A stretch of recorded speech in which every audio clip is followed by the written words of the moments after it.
Hey now, and welcome to Quantum Drive. I'm Rob. I'm Katie. And our ongoing mission is to discuss every episode of the Orville. Except sometimes we go off on side missions where we talk about other Orville-related things. And apparently today, even more off topic than we normally get, because this is our Meet the Hosts episode. We talked about this a little while ago. We're going to be answering some listener questions that you all sent in and just kind of talk about some things that are more relevant to us. Basically, this is like hey, we've been hanging out with you guys for, 3 years now. And This is an opportunity to really introduce us in a more in-depth way that you might not have heard about us on the show. But before we get into listener questions, we have a new review. Lay it on me. All right. This one comes from TableFrog98, who starts off by saying, awesome, awesome, awesome. This is the first podcast I listened to at the beginning of the week. I'm rewatching old episodes and then listening to the podcast again. I feel like I have two friends enjoying the show right along with me. Yay! I feel like it's come up a lot that people feel like they listen to the show and feel like it's a conversation with friends about the Orville. Mm-hmm. And I really like that because I don't want people to be like, oh, we're listening to two people talk about it. I want it to feel like you're sitting on a couch with us in the living room and we're drinking tea and talking about the Orville. So that is like the highest compliment to me.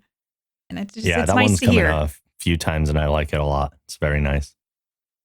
If you would like to leave us a review, you can go to Apple Podcasts, write a written review and leave a 5-star rating. And we'd greatly appreciate that. You can send us emails by sending them to quantumdrive@thegeekgeneration.com. You can follow us on Twitter at quantumdrivepod. You can join the Discord at the Geek Generation. You can join the Discord by going to thegeekgeneration.com/Discord. And if you'd like access to Mark's alternate one-sentence reviews and bonus podcasts, you can support the show on Patreon at thegeekgeneration.com/support. So, Katie, we got lots of questions here. We do. I'm honored that people were curious enough about us to ask questions. So I'm excited for this. A lot of good stuff. So we have some first off from Colleen O'Brien, who asks the big question first. I'm curious as to how long Rob and Katie have known one another. How did you two meet? How long has it been? It's been at least 5 years. I mean, we've been doing this for 3 years. Do you think it's been like 6 or 7? Probably more like, well, I've been streaming. I know we're going to talk about streaming at some point for sure. I've been streaming for a little over 7 years. And I think I met you maybe like 1 year into that. Same. I think I've been streaming for, I think it's going into 8 years. So I know I met you near the beginning, like maybe like slightly after the beginning. So I don't know. It may be like 7 years at this point. It's pretty wild. But I think we met on Twitch. We did. We met through Silence Night, mutual acquaintance, another streamer. Mm-hmm. SK rated me because I happened to play a game that he was playing at the time. Mm-hmm. And just a random, like, we'll raid this Katie Peters Plays person. Yep. And then through SK, I met Rob, and now we're here 7 to 5 years later. Which is wild. And the other thing that we might have said on the podcast at some point, we've never actually met. No, we keep trying, but it's just it's not working out. We were almost met 1 year at Comic-Con, but then Mark and I had to cancel the trip last minute because our dog was sick. And so that was the one time that I'm like, we're for sure meeting Rob this year. And It just didn't work out, but we're going to do it one of these days. We're going to meet each other. One of these days. So that's kind of the history. And I know someone else asks about starting the podcast, so we'll get to that because I almost broke into that story too. Okay. So the next question is, this is a long one. There's a multi-part question here. Does Rob have a cat? I only ask because I think I caught it jumping on the furniture in the background of one of your YouTube videos. Yes, you definitely did. Mm-hmm. If you do have a cat, Rob, what can you tell us about it? I don't know. What do people want to know about cats, or what kind of things do people like to say about their pets? Can you tell I don't have cats or pets myself by this parenthetical tangent? What's the cat's name? How'd you get it? How many do you have? And does Katie have any pets? So that's a lot of questions. Yes. So yes, you absolutely saw my cat jump up in, because I have a little cat tree next to my desk. If you watch any of the YouTube videos, you've probably seen him jump at some point. He's an all black cat named Gotham. I am a huge Batman fan. And there's a whole story behind where he got his name, but I'm not going to go into all of that because it's a long story. But you can actually hear about the origin of him, my decision to get him, and the naming story all comes up in a short run podcast that I did with my friend Pumpkinberry called The Adventures of PB and Rob, which is also on the Geek Generation Network. If you really want to know like all the history of Gotham and even hear him as a little kitty meowing during one of the episodes, it's all in there. So you can check that out. He's a little over 2 years old right now. And yeah, he's my only pet. And I love him a lot. So you've definitely seen him in YouTube videos. Yeah, Katie, what about you? Well, also people follow Rob on Twitter. If Twitter doesn't explode, because Rob posts pictures of Gotham occasionally. And you like the pictures and be like, oh, he's so cute. Because Gotham is adorable. He is a very handsome cat. Yeah. Mark and I did have a pet for a very long time who was a big part of my community on Twitch. His name was Kodo, but Kodo unfortunately passed away a few years ago. So we keep him alive though with a lot of we have some emotes of Kodo that I will never get rid of. And so yeah, you can see a picture of him on my Twitch page. If you're like, what does Kodo look like? He was a Great Pyrenees Chow Chow mix, and he was the best dog in the entire world. But just for right now, Mark and I will foster dogs occasionally, and that's how we've been getting our little pet lovies in for the time being. And maybe one day we'll have another permanent fur baby. So not right now. I saw my Kodo mug. I have my Kodo mug. I know. I have my Kodo shirt. I had some art made of Kodo. Kodo's a very special dog. I seriously believe that he was not a dog, but just an angel incarnate. So we have some merch of him that's very special too. But yeah, Kodo was my baby boy for a long time. Yeah. Yeah, Kodo's great. Yeah. Lastly, is there anything you wish you knew before you started podcasting that you had to learn the hard way? I ask because I've been a guest on a few podcasts myself and did co-host a bi-weekly live stream in the past. And I'm about to launch my own solo pre-recorded podcast. And if you've got any words of advice for me with that, I'd be interested in hearing what you have to say. What do you think, Katie? I think consistency is important. I know a lot of people say that with everything, but consistency, but then you have something to plan on. Like I record this day at this time, and I feel like that helps a lot. I don't know. There's so much to talk about with podcasting, and some of it is just trial and error. Like sometimes you're like, did I like how that worked? Nah. We could legitimately get into an entire episode about just that. Yeah. For sure. But because not only do I do Quantum Drive, but like I like podcasting so much that I started doing one on my own. It's just me talking. It's also on the Geek Gen network called Katie Hasn't Seen That.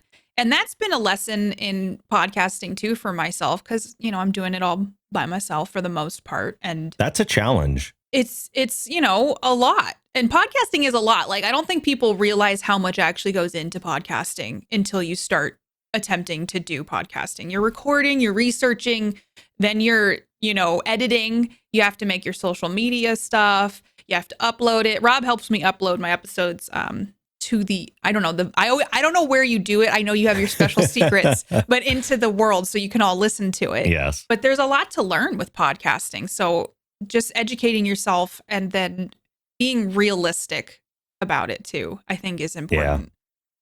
Because you and I are both a bit of perfectionists too when it comes to podcasts. Yeah, just a little bit. So giving yourself a little grace too, I think, can go a long way. Yeah, there's one of the things you need to do right away is decide what you want podcasting to be for you. If it's a hobby, do whatever you want to do, honestly. If you want to put out a product that you want to be really proud of, like we do a lot of work, a lot of prep work for every episode to make sure we know what we're talking about and that we have a lot to say. Like we have extensive notes going into every episode that we record. Then obviously the recording part itself is the most fun. Like, I don't think anybody would argue with that. It is the best part. Yeah. And then the worst part is the editing afterwards. But I think it's what really tightens up a podcast and polishes it into the final product. Not everybody does that. Some people like the sound of a raw podcast, but at the very least, you should at least be mastering your audio so that people can hear the things that you say. So, but like we go overboard with editing for sure compared to most shows. Yeah, the way I view it sometimes is it's like watching a TV show at 480p if you don't like make your audio at least a little cleaned up. Yeah. And then, so I don't know. It's worth it to take the time with it too and make sure you're putting out a product that you would want to listen to. For sure. Because there's a difference between like, oh, I'm going to sit here and just ramble for 50 minutes and then just upload that raw audio. Because there's one thing I learned about editing, and this is for video editing too, is that be mindful of the listener or the watcher's time. So that is something I'm always keeping in mind whenever I'm editing anything, because I'm like, I don't want to waste anybody's time. So with podcasting, I feel like it's doing something that you're enjoying talking about and then taking the time to put out a product that you actually feel like people would want to listen to and that you would personally listen to. I feel like that's a huge thing. Like, you're excited about something. I want to listen to somebody talk about that. Yeah. Yeah. And the other big thing that I've learned that I wish I had known way sooner than I did, like I've done probably 5 or 6 different podcasts of my own at this point. So I started with the Geek Generation podcast, which is like the one that launched the network and everything. And I did that for about 10 years, but that was a general geek show. I was like, I want to talk about everything and I want everyone to listen to it. So I want to appeal to everybody. So I talked about movies and TV shows and video games and all that stuff. And yet, if I wanted to find my audience sooner, you niche down and you talk about one thing, because then people know what they're getting. It's easier to find those people and target those people. And so this podcast of all the ones I've done has been the most successful because there is a fan base around it already. We know exactly what we're doing with every episode. Like it's just a lot easier to deal with than like the cumbersome, I'm talking about all things geeky. Like that's a lot. So if you want to get an audience and build an audience from the beginning, I would say niche down. You can always build up from there, but start small and then broaden as you go. I also feel like it's good to manage your expectations. Like, don't expect to put out an episode and be like, blow it up. Like it just takes time to build. And there's so many podcasts out there, and just enjoy the process. I think that's the huge part, is you got to enjoy the process. Otherwise it'll become like a drag, honestly. So just enjoy it. Yeah, agreed. The next questions come in from Driving Me Spare. I didn't include every single question because there were quite a few.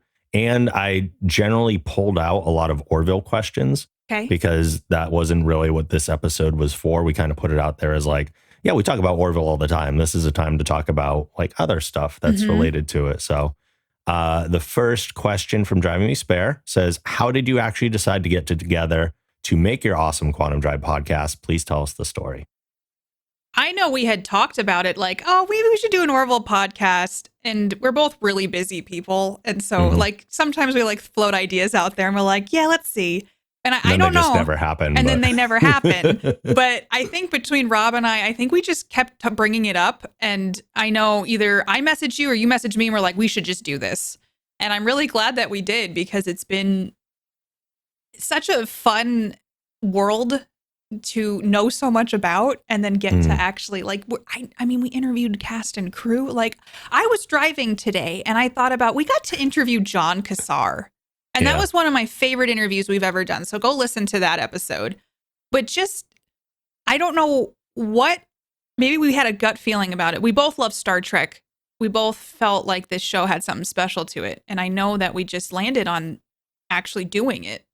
Yeah. Well, Star Trek is the thing that I think we initially bonded over. And like as soon as I found out you were a Trekkie when we met through Twitch, I was like, oh, okay, she's cool. Yeah. Like, that was Captain the Picard. initial thing. Well, you and I both like Next Gen a lot. And I feel like being just a Trekkie, but then having that common ground of, oh, we both like Next Gen a lot. Yep. And Orville felt at the time like the Star Trek we wanted, but weren't getting.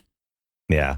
So we started talking about that. I think you were actually streaming when I might have mentioned it the first time. And then it was like, wait, like for real, we should do it? Or like we joking saying that we might do it. And then it kind of solidified from there. I don't remember the exact sequence of events, but it was something along those lines. Yeah. Maybe one day I'll go all the way back in our message history and find the moments, the inception point. But I do feel like we kept coming back to it. Like it wasn't something that I was like, wouldn't it be cool if we did this? And then it disappeared from our brains forever. It became a thing we said to each other enough that it was like, let's actually do this. Yeah. And podcasting was new to you because I had interviewed you on the Geek Generation podcast. And I think you said that was like one of the first ones you had done. Yeah, maybe. I think so, because I mean, this was like 5-6 years ago. Yeah, this was a long time ago. We also did Random Movie Club at one point. Yes. Was that after Quantum You've Drive? done a few episodes of that, I think. That was. Yeah, we did the This or That one too with Mark. Yep. That was so the one with Mark was after we had started Quantum Drive. The Random Movie Club ones were, I think, before. I just remember Rob has Wheel of Geek Gen, which is a really fun game show. Jeez, yeah. Which is not really a podcast, but it was like a fun game show on Geek Gen channel on Twitch. And I know we did that. I don't know what it was about the Orville specifically, but I was like, I like podcasting. I think I had been guests on a couple, but I think Quantum Drive was my first official foray into the podcast world. And then I liked it enough to make my own. So it's weird that I technically, and I know this is a we, have two podcasts. Like sometimes I'm like, what? Because it doesn't comprehend in my brain. But I'm very proud of the Orville, and I'm also equally proud of like my other podcast. Katie hasn't seen that, but I'm excited that the podcasts that I do, like I'm really proud of them. And I feel like this one's special because Rob and I mean, we've done this for 3 years now, and it's unlocked some cool opportunities, but I just feel like we've stuck with it, you know? Like it wasn't. Yeah, and we have very similar work ethics. Like I know we said we're both perfectionists, but we also have very similar work ethics, and we both really, really care about this show. I try to like tell Rob to rest, and Rob tells me to rest. We're like, yeah. But there's and times never works. It never works. I'll edit videos until like 1 a.m. Like we would record Thursday nights during season 3, and I would stay up till 11. Between 11 and 1 is usually when I finished editing for the YouTube stuff. And it was just, I wouldn't do that if I didn't care. And Rob does so much like love and work into the audio. So it's exciting that people listen to it, and it's exciting that people ask questions to know more about us. So. Yeah, it was tough the whole time. Obviously, I mean, it's always a lot of work to do podcasting, but season 3 was particularly tough because it was the first time we were doing it along with the show, and we had a time frame in our mind that we wanted to get finished episodes out by. Yeah. So that was something we put on ourselves, but I can't believe how like we nailed it every time. Like we never missed anything. We never missed a time, what is it called? Deadline. We never missed a deadline. That's the thing. A self-imposed deadline. Self-imposed deadline. But I mean, I don't know. It's just something we're both very passionate about the podcast. Yeah. So it's easy to be excited about Quantum Drive for me. Yeah. I went on a bunch of tangents. That's all right. This is an episode that's just going to be full of tangents, I'm sure. Next question is, how much Orville merch do you both own? Not as much as you might think for me. I have a t-shirt and I have a mug, and I'm trying to think if there's anything else. I have to go through my closet. The model behind you. Merch. Do you think that counts as merch? I'm thinking like, a t-shirt and a mug, but I guess. Well, you have an Orville. I do. That's merch. Like I have any collectible or anything is merch. You can't really see it, but in the video, like there's a Orville model, and underneath it, you can't see this either. It's the comics are underneath it. I have a Bortus autograph that Rob got me, Bortus Peter Macon autograph. So that's always on the shelf. And then there's also the jar of pickles that was used on the set when, spoiler alert, Alara left the show. And it's the jar of pickles she gave Ed. So I have, and it's signed by John Cassar, so no big deal. So I guess I do have the actual jar of pickles. The actual jar of pickles. So I guess I do have that, and then a t-shirt and a mug. Rob's got some cool stuff too, though. I don't have nearly as much as you do, but I do have some cool stuff. I have, of course, all the comics, just like you do, because we talk about those. I have an Eagle Moss model of the Orville that Katie sent me. Yay. So I have that. I have autographed photos of Kelly and Bordis. And I have the jacket that Hulu sent me. And Rob got this sweet jacket. Oh, it's like a varsity jacket. Yes, but it's Orville themed. It is. It's very blue. It's very cool. So yeah, we each have kind of our own little. I'll take the jar pickles. You can have the cool jacket. It's fine. If you could choose, this is way different. Yeah. If you could choose any job in the world to do, what would it be? Oh my gosh, that is I don't know. Like, I have a full-time job. Yeah. Rob also works a lot. So we do this on top of other things like life, full-time job, and also like the stuff we do on Twitch and that kind of thing. It would be really nice to just do fun things like the podcast or creative things. But I don't know that there's a specific career path that I wish I could do because there's just too many possibilities out there and my brain can't pick one. Are you just suggesting then content creator? But I feel like, hear me out. That sounds a little shallow. And also I don't think I fully want that. Right. I feel like there's something more. I think I'd rather just leave an impact in some way that is positive on the world, which sounds also a very generic kind of answer. But I don't know if there's some sort of like way to do fun things, but also give back, I feel like. And get paid for it, hence job. Yeah, I guess it's a job. Yeah. Wouldn't it be like really funny if I was like, I don't know, a desk job, just, being a personal assistant? That might be some person's dream. Who knows? Maybe something will pop into my head. What about you? I have two. One is, I think, pretty obvious, podcasting. If I could do this full time, like, I don't want to do the editing part as my job. It's because it is the least enjoyable part of the process. But I would happily do the pre and the recording.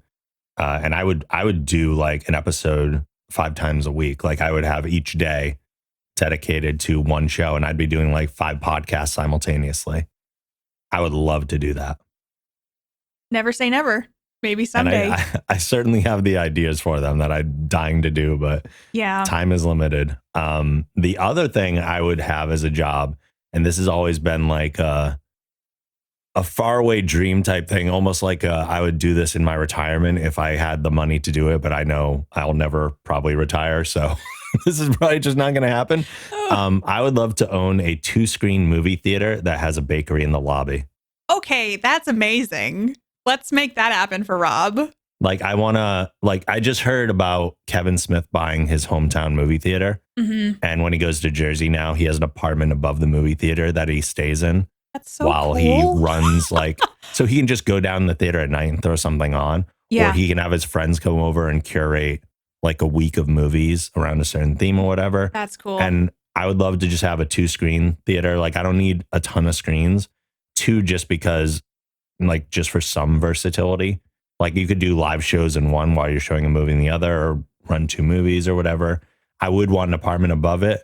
And hey, speak of the devil. Hey, buddy. Gotham. There's Gotham coming out from taking his nap to probably lay down over here instead. Aww.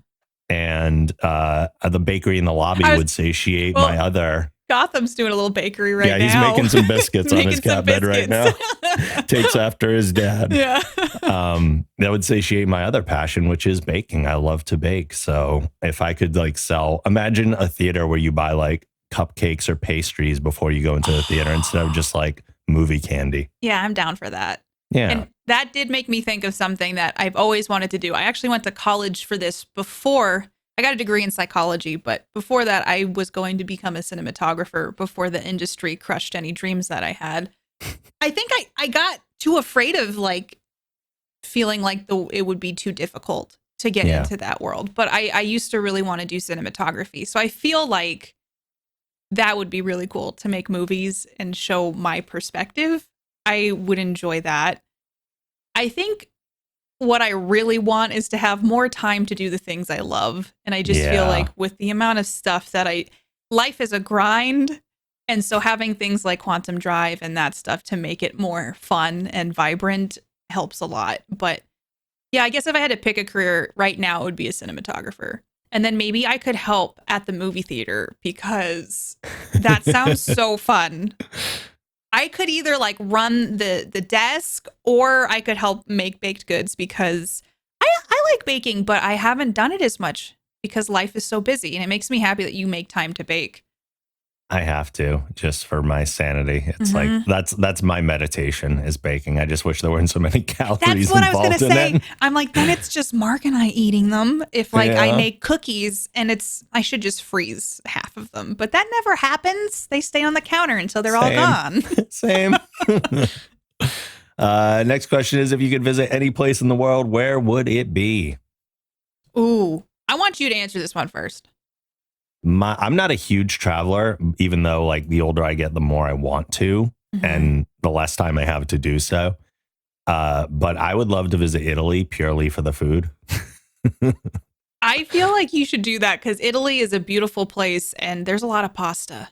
Yeah. So I don't disagree. I feel like picking one place to go. Can you go to a place you've already been? I suppose. I mean, it doesn't say what new place. It says if you could visit any place. My first inkling was Scotland because I really liked it there. There's just Edinburgh specifically, the cobblestone streets and the old castles and just that like history that's there. I feel like Scotland specifically has so much going for it. And if you go up north, you have like the ocean and these beautiful green islands. And so I don't know, there's something magical about Scotland to me. And I would 1,000% buy a small little house to live in the northern part of Scotland to just live out my final days, I think. That sounds nice.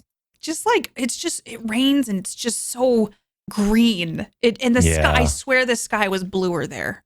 So it probably is. There's less pollution in the air. thanks, America. Yeah, that's where I would go. All right. What is your favorite unhealthy food? Macaroni and cheese. That's a good one. Mine, of course, it's a dessert. I love dessert too, though. Like that's hard. Yeah. I just feel like my comfort food as well as an unhealthy food that I would be like, yeah, mac and cheese all the day, every day. Yep. Mine is apple pie. So I'm probably lucky that it's a seasonal one, or else I would eat it year round. Yeah. Mac and cheese is just top tier, S tier food to me. It doesn't have to be classy. Oh, it's fantastic. Yeah. I do love an apple pie though, like with fresh crust or homemade pastry. And then oh yeah, when you actually cut the apples, and my granny used to make apple pie and she would like peel it by hand and then she would cut such thin slices of apple in it.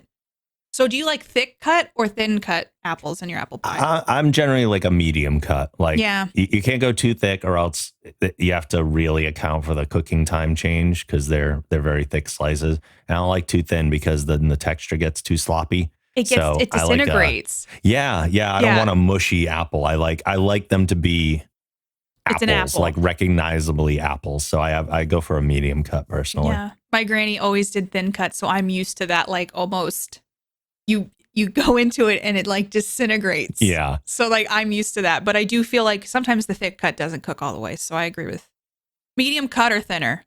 Yep. Agreed. Whose songs or music do you like to listen to raise your spirits? To raise my spirits? Yeah. I have a lot of people that I listen to. Like music is one of those few things that growing up, I feel like was when I had a twinkle in my eye. I was originally going to go to UMass to become an A&R executive before my parents were like, we're moving across the country. And I'm like, I'm a senior. I'd really like to not do that. I've picked out a college. But so my whole trajectory in life changed. But music to me is so special that it's hard to just pick one artist, since my goal in life was to hopefully discover new musical acts. There's so many paths I feel like our lives could take. And I know, right? It's so weird where we end up. Who would you go with? I'm going to let you go first. Well, I'll start off first by saying that my favorite band is Our Lady Peace. So I didn't know that about you. Really? No. Yeah, Our Lady Peace is my favorite band. I've seen them almost every time they've come to the US because they're a Canadian rock band. So that's where they primarily tour. But they often come to, every few years, they'll come to the US for a tour. And I've seen them almost every time, except for like last year, because it was like the tail end of the pandemic. And I was like, yeah, I don't think so. I'm going to not go to that one. So I love them. But I have an entire playlist on my iPod called Positive Pump. Oh, okay. And that is predominantly songs from both the Tony Hawk and Burnout games. No, yeah. There's something about like punk music that just makes you go like, yeah, it's time to get going. Yeah, forgetting pumped up punk music will do it. Yeah, I have a similar thing with punk music and rap. The song that gets me pumped up all the time is from the Space Jam soundtrack. Oh, no. It's called The Winner, and it's by Coolio. And I love Coolio. I was really sad that he passed away. But there's a song on the Space Jam soundtrack called The Winner, and it is the most positive song of all time. And it's just, it hypes me up because it makes me feel like Coolio's talking to me specifically and telling me that I'm a winner and I can do anything I put my mind to. Coolio's your personal hype man. Coolio's my personal hype man. But I also am a fan of like alternative or punk music to also hype me up. And my favorite band is Motion City Soundtrack. So if I listen to a Motion City Soundtrack album. I didn't know that about you. We're learning things about each other. Yeah. Apparently we never talk about music. No, I don't think we ever have. That's Not never really, come no. up. So yeah, I love alternative. And I mean, there's Blink-182, which I still love, but like Motion City Soundtrack, I know all the words to every song. And there's something about that specifically that's just gets me hyped that I'm like, I know what they're saying and I can participate. So I don't know, but I really like their music too. So nice. All right, this one's going to be probably a wide or very difficult one for us to answer as streamers. What's your favorite video game of all time? Okay, I have several. Yeah, that's as do I. Go for it. From my childhood, it is Banjo-Kazooie. Banjo-Kazooie was the game that and Diddy Kong Racing. Diddy Kong Racing, I wouldn't even race. I just drive around and create stories in my head of what my character was getting up to. And it was open world, but it was a small enough open world that it was manageable for like a kid. Banjo-Kazooie just for some reason hit at the right time. People playing Smash Bros. Or Super Mario 64, which I did play those, but Banjo-Kazooie specifically had something about it that just made me happy. I don't know if it's because you had a bird on your back that you could walk with or, you know, I don't know. Banjo-Kazooie as a kid. As an adult, I really like Dead Space. I love horror games now. So Outlast, because it was one of the first gaming experiences where I was truly terrified. Dead Space, because I love the story and the atmosphere. Stories Untold, which is a kind of, I don't know how to explain it. It's another horror game, but it's told in it's like an anthology told in like 5 stories. I really like that. But one that's not horror is called Everybody's Gone to the Rapture. And it's a really beautiful like story game.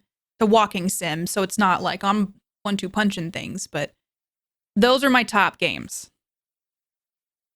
The end. That was like 6 games, 5 or 6 games. That's fine.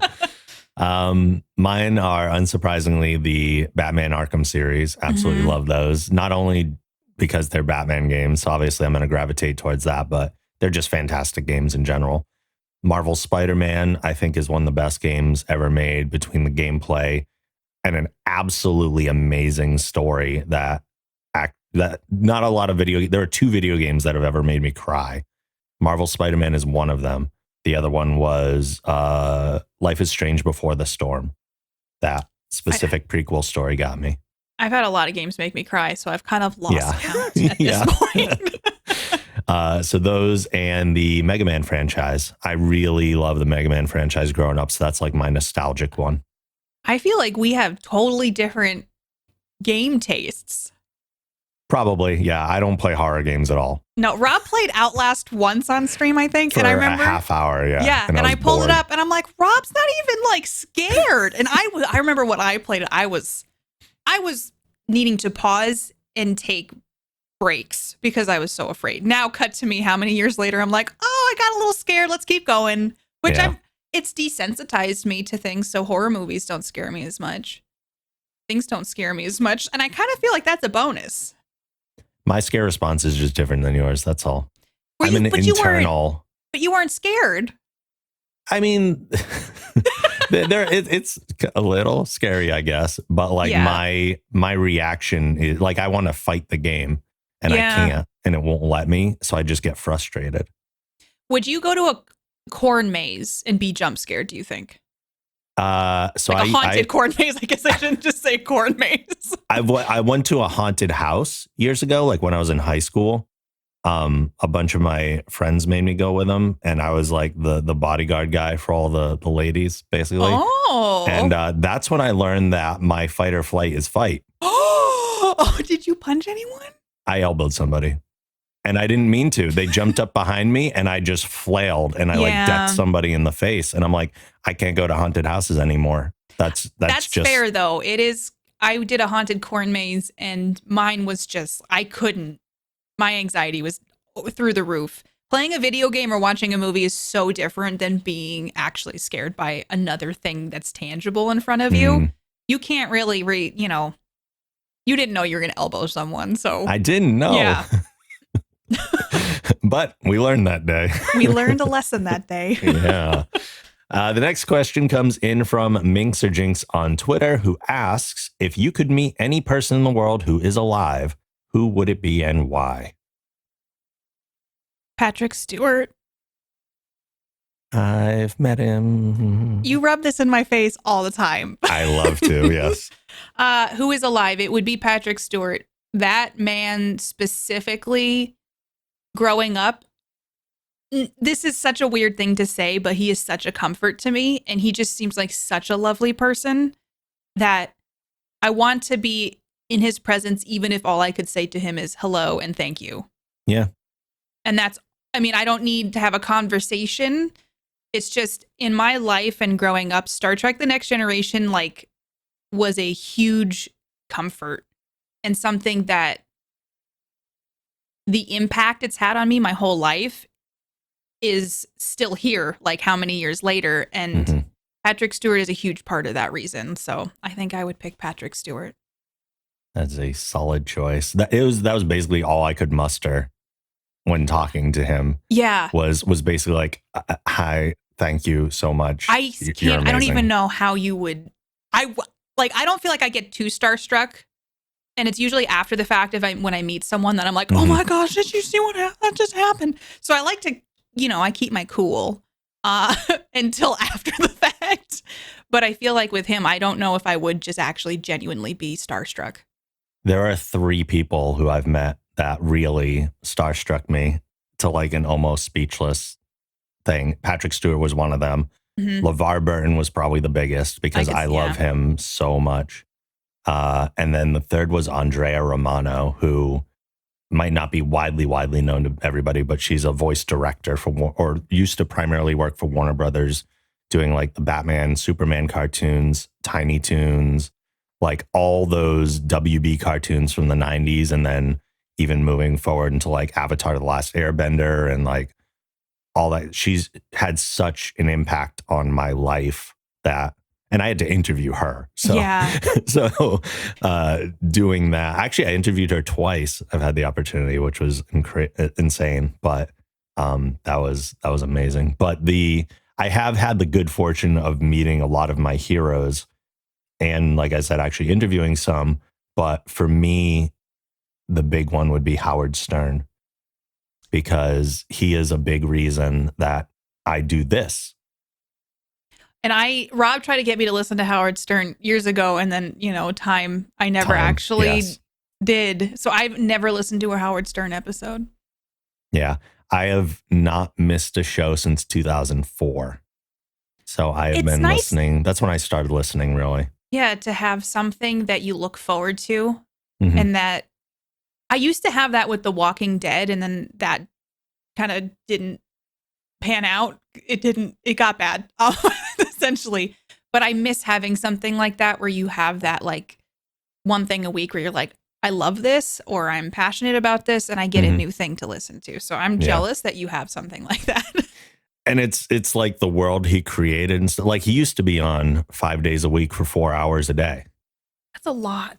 It is. And I would consume all of it, even if it wasn't live. Like I would tape it and listen back later or get it through the internet or whatever I could do to get it. Yeah. And now he's on like 4 hours a day, 3 days a week.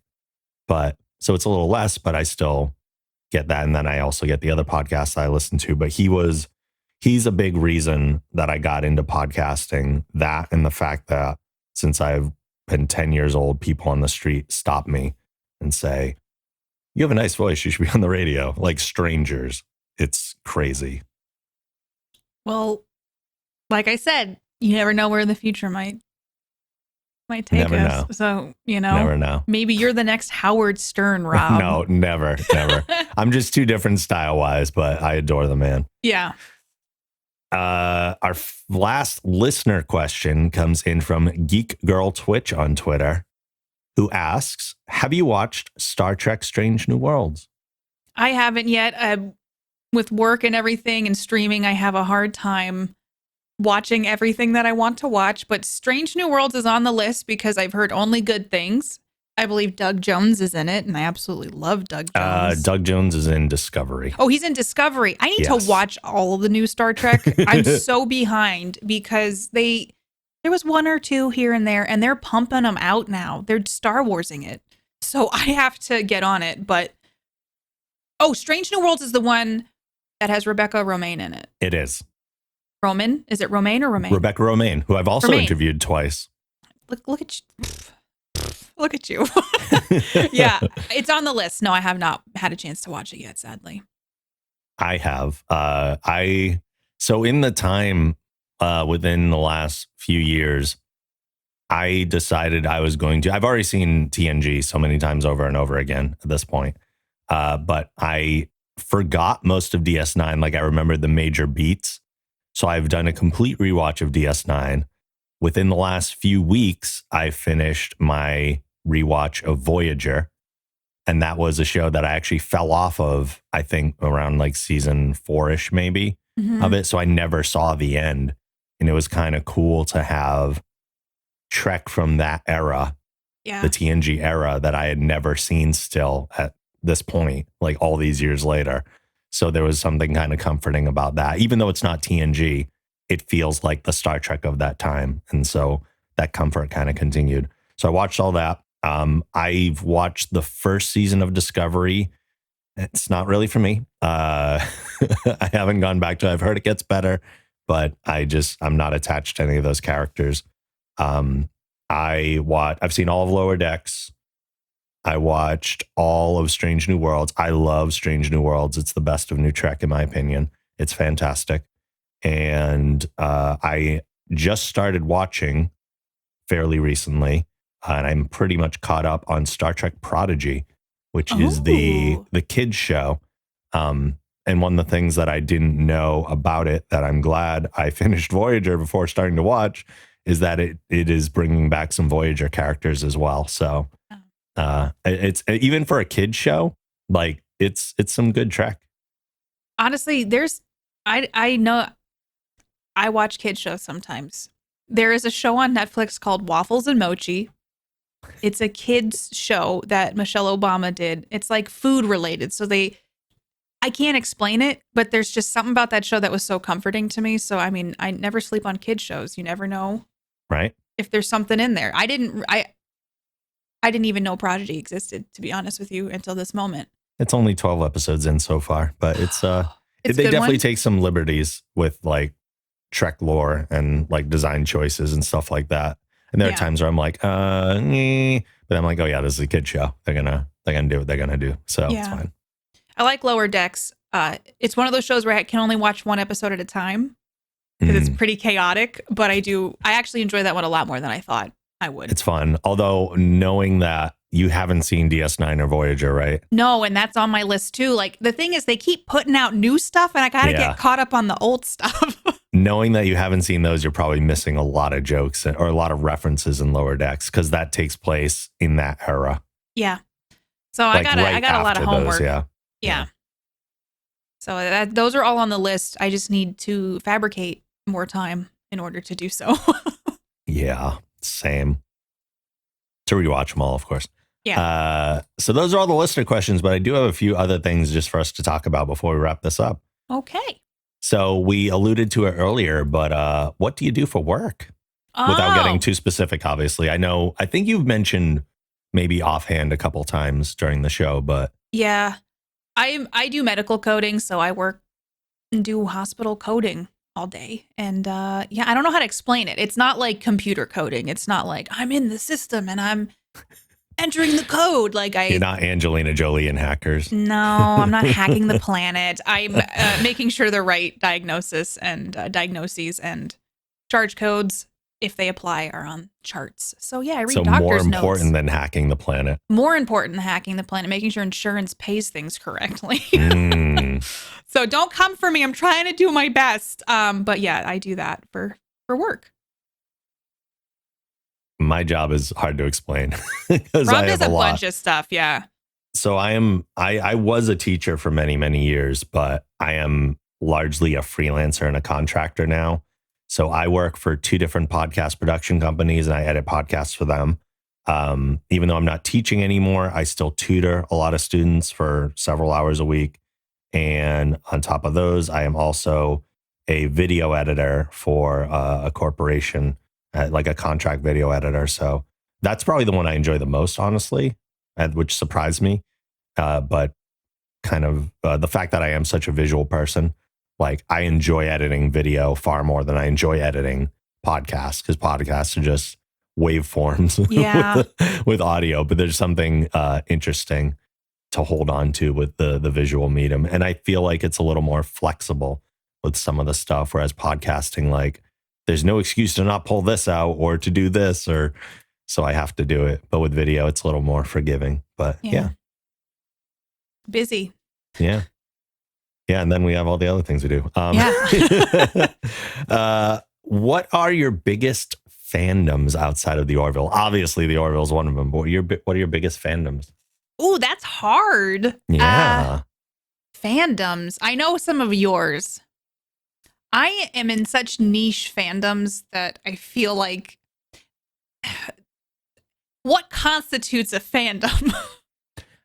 Honestly, basically any, I guess, franchise that you're a fan of. I get super stoked about Resident Evil. Like I just played the new DLC, Shadows of Rose, and I was geeking out the entire time. Outlast released the new game, or the Red Barrel's the company who makes the Outlast game series. Apparently horror is kind of something that I've realized as I've gotten older. I really enjoy when it's done right. And so I was very excited about, it was a closed beta. It's not out right now, but they put out a closed beta that I got to play, and I was really excited about that. I think I'm a big Michael Crichton fan. I have all of his books I don't know if that's a fandom. That's an author. Absolutely.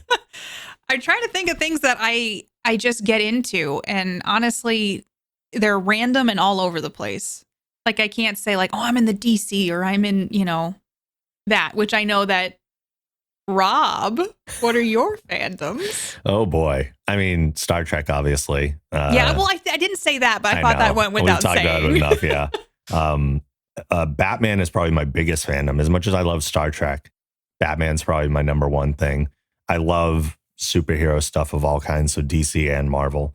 The Muppets. Sorry, I don't mean to interrupt. I do love the Muppets. Yeah.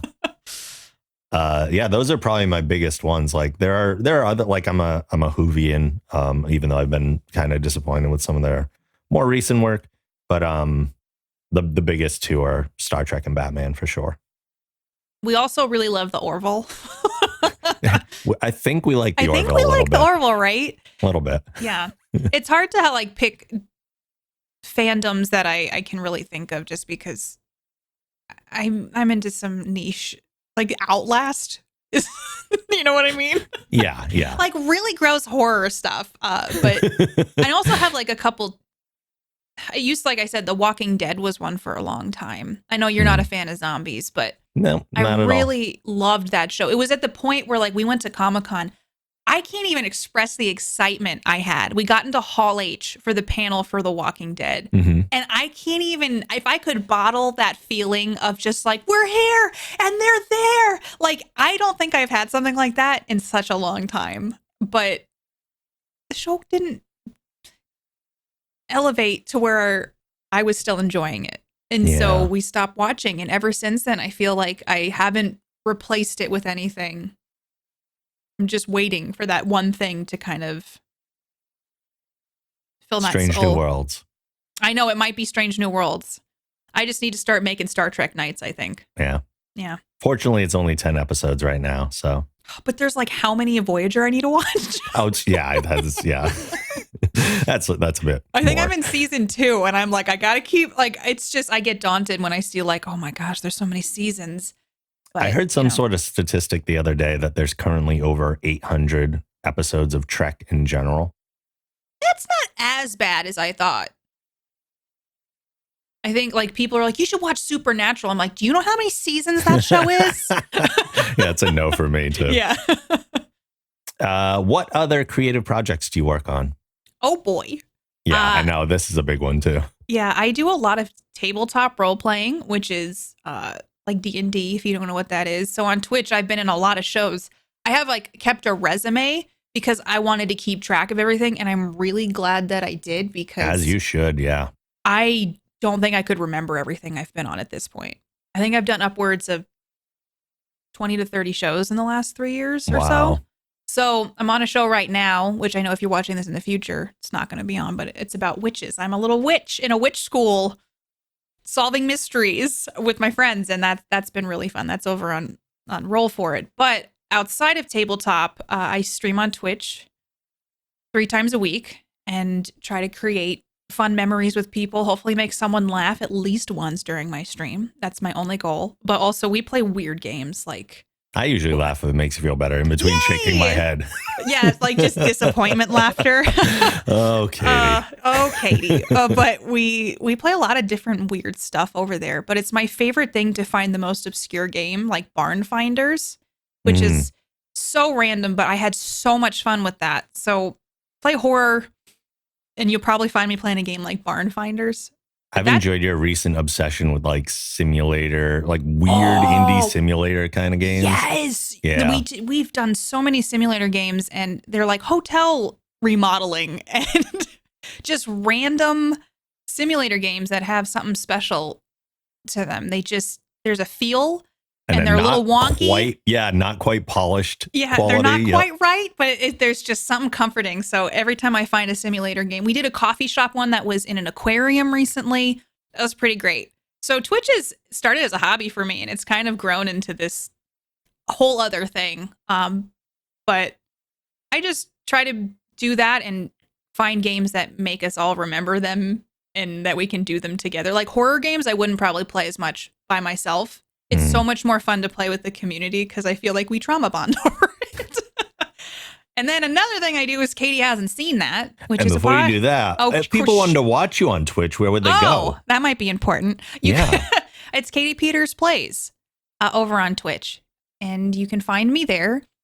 You can find some VODs there, which are videos on demand of me doing shenanigans. But yeah, that is Katie Peters Plays on Twitch. You should come say hello. Yeah. And then I also have a podcast, also on the Geek Generation Network, called Katie Hasn't Seen That, which is, I haven't seen a lot of movies that most people have seen. But now, I mean, I'm on like episode 35. Wow. So honestly, I'm getting educated in the movie world. But it's a lot of like basic movies that most people have seen, like Forrest Gump. Movies that, like, what's another one? I can't even think of them.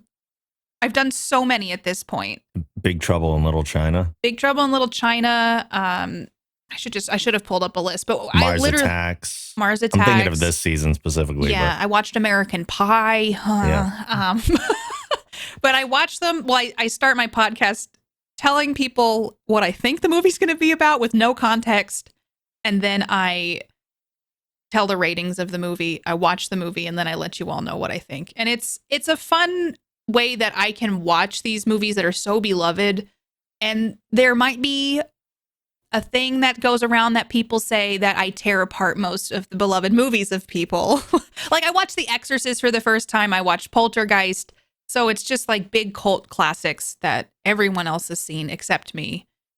And I really enjoyed it. They started off as a popcorn podcast. I was like, it's only going to be like 20-minute episodes. And then I'm like, I do like 40 to 50-minute episodes of just me sharing my thoughts. And starting to rival Quantum Drive. Yeah, I get talking sometimes and I can't stop. So yeah. But that's also on the Geek Gen Network, and you should listen to it because it's a passion project for me. I do it just because people wanted me to do it. And I hope that those who do enjoy it. Do listen to it, do enjoy it. But we have a lot of cool conversations on Twitch and on like YouTube video, and just people share their comments with me. And I love discussing the movies. And when people are upset with my ratings of the movies, people love to tell me how wrong I am. And it's really fun to read those. People are passionate about their movie opinions for sure. Yeah. I think that's about it on projects. I know there's always things coming up here, there, and everywhere. Quantum Drive is another one. Neither of us stop ever. So no, when one thing ends, another begins. Exactly. So, Rob, what are your other projects? So I do a number of other podcasts. None of them are currently really running right now, though. I did do the Geek Generation for a while. I had a podcast called Random Movie Club, which has kind of moved over to Patreon as like one of our exclusive shows over there, which is also a movie podcast. Katie's been on a few episodes of that. I've done some short run podcasts and some as just an experiment to see if I'd enjoy doing it or not, things like that. But the more I do want to focus more on podcasting than I have been recently. But again, it's just finding the time to get everything done that I want to get done. I also stream on Twitch over at twitch.tv/TheRobLogan. I do have 2 Twitch channels, but I don't really use the other one that much anymore, and just stream on my personal one now. And I'm usually only on a couple of times a week, but I don't have a steady enough schedule to really make any sort of like, oh, I can stream this many times a week at this time or whatever. So yeah, it is what it is. And my focus has been, I don't know, kind of all over the place lately, but I'd love to convert it to mostly doing like live podcasts and stuff like that, recordings and all that kind of stuff. Cause I just enjoy the talk format more than I enjoy basically anything else really. And I've managed to gather a bit of a following on TikTok, which has been a creative thing. So I post mostly like geek news over there, even though I'm starting to, and again, I started with a niche. I was posting just geek news all the time. And now I'm starting to expand that now that we have like over or close to 50,000 followers over there now. And that's, the Geek Generation on TikTok. You can find that. Go follow. Okay. Yeah. Do it. I've been streaming on TikTok too, actually, which has been interesting. I haven't tried that. I don't think I've unlocked it yet because I downloaded TikTok. I've already told Rob I'm not. I don't love TikTok, but I still consume it. I need to curate my For You page, and I know you told me just go to the people you follow, which is what I should do. But yeah, I just post random stuff over there. But that's impressive to get to 50K, and I don't know, how are the streams over there? It's different. Yeah, it's fine. It's not what I was hoping it would be, but I'm still building that community too. So who knows? Yeah, you never know. Anything can happen. Anything can happen. Yeah. I have one more question for you. I'm ready for it. And this might be, I don't think it's too difficult to answer, but it might be. What are some interesting things about you that the listeners might not know? Feel free to get random. I'm from New York. I don't know if I've shared that before. I may have. There's been many episodes. Y'all might be like, no, that's not new. I know we don't remember. Yeah. Oh, random facts about me? Yeah. What are some interesting things maybe about like particularly interesting past jobs or past hobbies or other hobbies you have that are not necessarily like creative projects, but just ways you like spending your time or like an interest you have that is not something that generally comes up or like anything like that? I worked at a pancake place for my first job. Did you? Yes. and I made maple trays and bust tables. And a maple tray. Yeah, I need to know. Trays. They're special to this restaurant, and it was literally like they had maple butter, maple syrup, maple sugar. It was like a tray of different maple products, and that so you'd have fantastic. So I mean, this place made pancakes. That was their main thing, and it was like a mom and pop type deal. But yeah, you would have to refill the maple tray because they were in high demand, and it was all maple that these people like sourced and made themselves. Like I lived in a place that was easy to do. So yeah, that was my first job. Oh boy. I've had many random jobs over the years. But I don't know that anyone's super interested in my job history. Besides the pancake parlor, that's pretty fun. They made the best grilled cheese too. I'm a vegetarian. That's a good fact. Yeah. So, I knew that, but yeah. So a lot of people like meat, and I'm over here like, can I have something else, please? But yeah, I'm a vegetarian. I weirdly started to grow. What is the right word here? I've recently started to enjoy a lot of Nicolas Cage movies. Memorabilia. Well, mostly just like his movies, because I've had to watch a lot for Katie hasn't seen that. And it became kind of a meme on my Twitch channel, but I feel like I kind of dig Nicolas Cage and his body of work. So I watched a Nicolas Cage movie recently, and I'm forgetting the name of it because it's a long title. It's a recent one, like the new one he did. Yeah. Yeah, the unbearable weight of massive talent. I haven't seen it yet. That's on my list. I just watched that a couple weeks ago, and it's a good time. Okay. I feel like that's one I need. There's so many movies and TV shows to watch. I'm trying to think. I enjoy Conan O'Brien a lot, and at Comic-Con, I signed up for this one thing. It was like Conan Bingo, and it was just a random thing you get tickets for. Mark and I did it. We almost didn't go, and it was so much fun. And I have 2 pop figurines back here that were exclusive. Nice. San Diego Comic-Con, Conan O'Brien's, and Conan was there. He came out as the special guest, and it was kind of like a really cool night because they gave you food, they gave you drinks, and you played bingo. And it was just a really fun event at San Diego Comic-Con that's super cool. And we got gift bags that obviously had the pops in it. And I got to meet some of the people that Conan works with and stuff. And that was a really fun, memorable evening from one of the Comic-Cons. Is that where you met Aaron Blair? Mm-hmm. I remember you telling me that I had already met him, and then I met him in person. But I don't think, it was just kind of a happenstance. Yeah, so it's such a random event, but like sometimes those things that you don't expect to be anything end up being something really cool and memorable. Yep. I don't know what else. There's lots of things I could probably think of, but I want to hear some about you, Rob.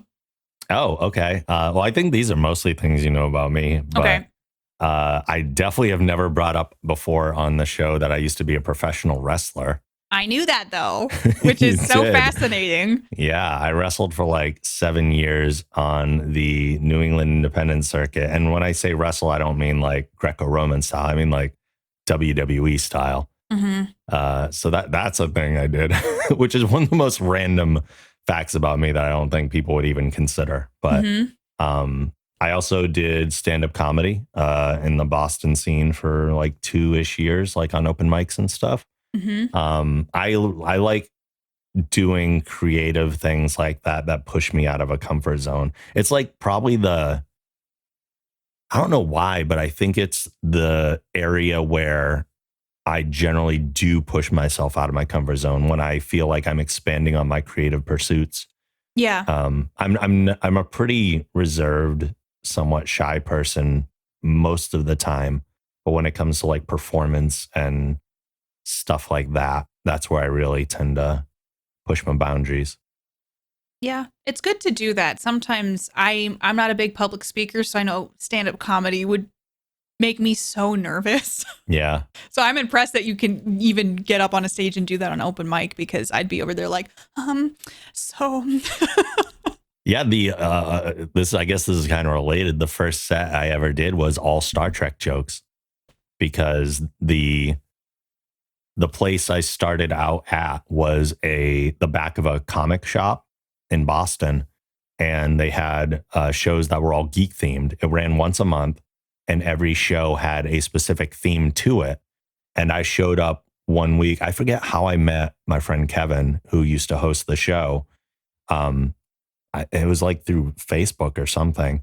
And I went to one of the shows just to check it out. And he told me that he listened to the podcast and stuff, the Geek Generation, and invited me. I was like, I'm thinking about getting into doing comedy. And he was like, well, we're going to do a Star Trek show next month if you want to do that. I'm like, oh, that's perfect. Yeah. But I had been writing for months, just kind of in general. And I was like, oh, so it's all Star Trek jokes. Well, I'm starting from scratch. Yeah. And I had to write a completely new, like 7-minute set in a month's time. And it was all Star Trek jokes. And then I found out I was like one of 2 people on the show who were doing only purely Star Trek jokes because other people just didn't honor the theme in the same way. Yeah. But I was like, every joke has to be about Star Trek. That's what my set's about. But that was a good exercise in writing because every month they were giving me a different theme. It was like, you got to write jokes for this. I treated it that way, at least. So I did like a video game night, and like it was, I have the Star Trek one in audio only still, but I have the video game set in video too. So you might have to send me the Star Trek one because I know I've seen the video, but I haven't that's right. I haven't heard the Star Trek jokes. I think I actually played it on one of the Geek Gen episodes. I don't remember which one, but I definitely still have it. I can send that to you. It's the first set I ever did live, so it's probably a little rough, but I think I did okay still. Yeah. Yeah. That's awesome. Yeah. And I don't know what else I would say. I love hosting. Hosting is one of my favorite things to do. Hence, like this. Yeah, I have a question for you. Yeah, sure. Who's your favorite actor? Christian Bale. I didn't know that. My favorite actress is Natalie Portman. I'm learning so many new things. I don't know that I could pick.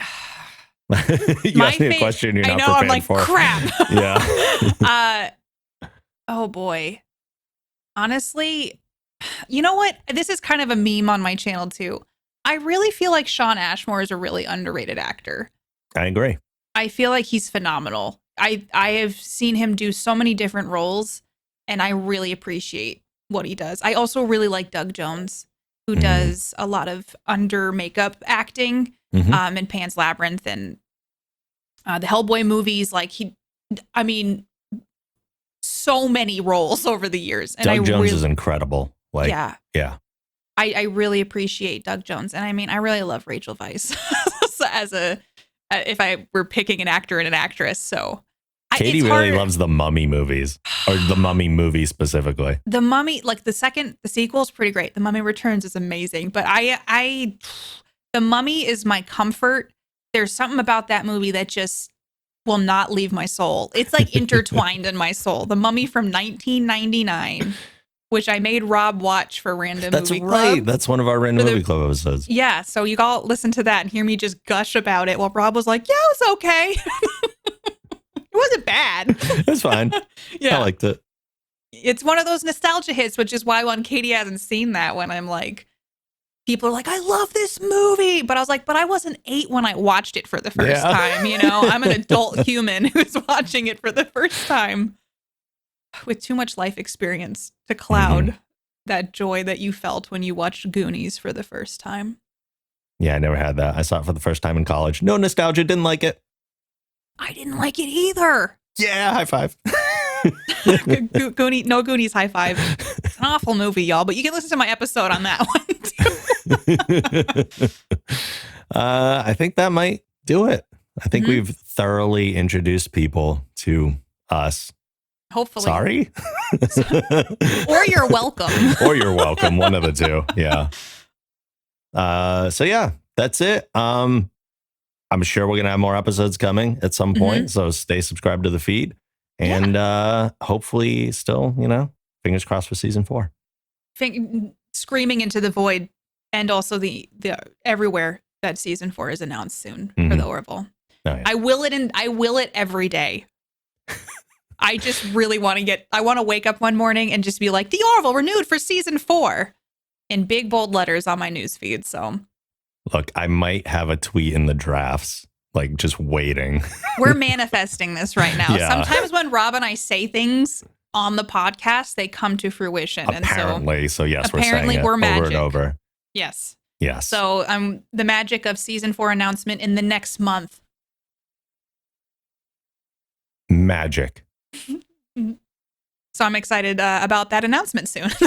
Yeah, me too. Yeah. All right. Bye, everybody. Bye.